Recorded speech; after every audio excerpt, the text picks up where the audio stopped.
Francisco Miguel é un dos principais renovadores da pintura galega das décadas dos 20 e 30 do pasado século. A súa obra comeza vinculada á revista coruñesa Alfar, nunha estética que habitualmente é denominada como ultraísta, é dicir, un tipo de arte que mestura elementos vanguardistas diversos, do futurismo, influencias expresionistas ou mesmo influencias cubistas tamén.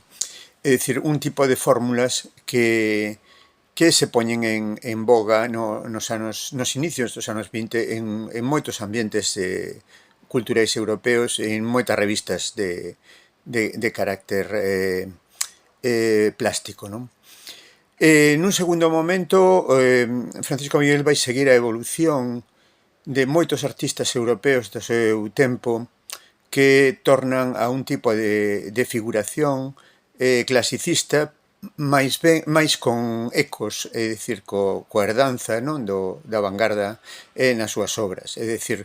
con un tipo de figuración renovada, e que está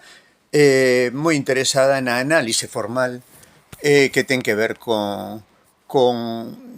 revisión dos xéneros, nomeadamente o retrato e a natureza morta, tamén a paisaxe. Un autorretrato como que temos aquí é un exemplo deste tipo de formas, ou este outro retrato de Dolores Olmedo do ano 31, do período en que o artista reside en México, antes da súa volta a Galicia no ano 35, para, como ben coñecido, ser asasinado polos sublevados fascistas en 1936.